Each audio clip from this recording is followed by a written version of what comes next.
you were so sure was real? What if you were unable to wake from that dream? How would you know the difference between the dream world and the real world? What is happening to me? The answer is out there, Neo. It's the question that drives us. What is the Matrix? The Matrix is the world that has been pulled over your eyes to blind you from the truth. What truth? They're watching you, Neo.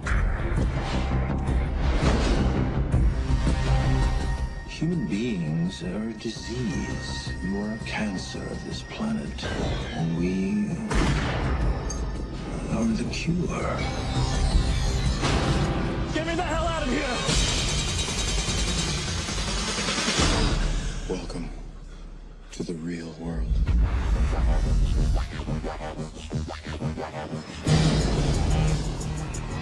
So you're here to save the world. So what do you need? Guns.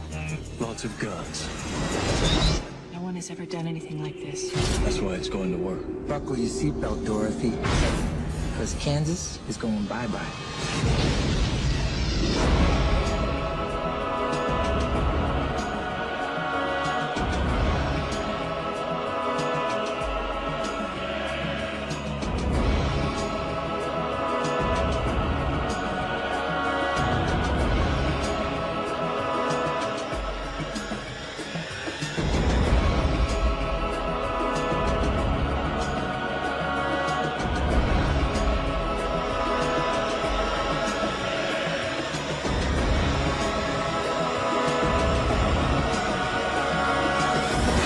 Unfortunately, no one can be told what the Matrix is.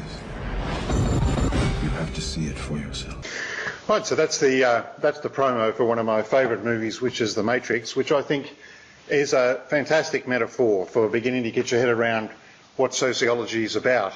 The basic premise of the movie is that the world is actually a giant computer-controlled simulation, and Morpheus and Neo are part of a resistance movement to overthrow the power of the machines.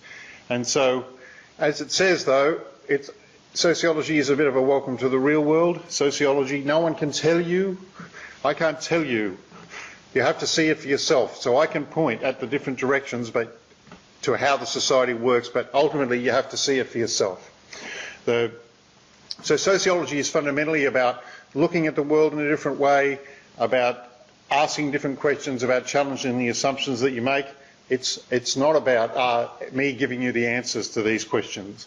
So what if the premise of The Matrix, the movie, was true? What if we were all dreaming? What if we were all slaves to a giant machine that simply created an artificial reality that made it seem like what was really going on was the everyday world, but in fact what was happening is that we were all enslaved to machines?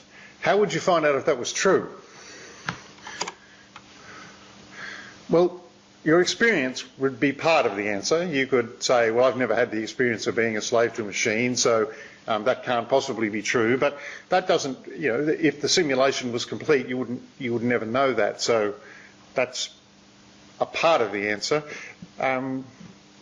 Even your experience as a group wouldn't necessarily. You'd say, no one I know has had this experience, so collectively we've all had similar experiences, so it seems unlikely that there is in fact a malevolent machine behind all of this. So that's true. But the problem with the movie and with society and understanding society is that you can't get outside.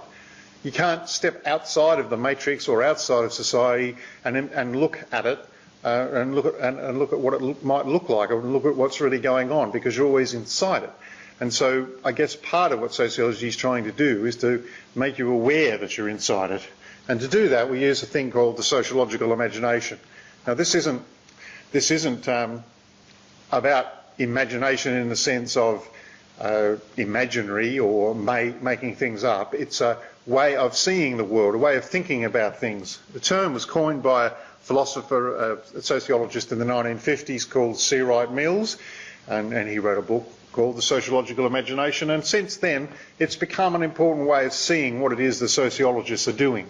It can be used as a way of understanding yourself, but it's basically a way of connecting your biography, your personal experience, with the broader history and structure of society and understanding yourself or the social situation in that context. Okay, so let's just pause there for a second. This graphic is like the one on page 8 of the textbook, and is a template that helps us imagine the connections between the personal and the political or social, and that's what we call it, the sociological imagination. So when I say, don't come looking for answers, I didn't mean don't ask questions. Please ask as many questions as you want, but just realise there's no simple answers, and that we don't want you to try to guess the right answer that we want. What we want is for you to understand how the society works, and it'll take some time to get your sociological lenses focused properly. In the next section we compare sociology with psychology. Psychology is probably the most common approach to understanding human beings, and it's also a common sense approach. We'll tend to start with the individual and work from there. So looking at it sociologically takes a bit of getting used to. So I'm just going to compare the two approaches and look at two issues. One is suicide and the other one is unemployment, just to see how a sociological lens sort of focuses you on the big picture or the social context. So.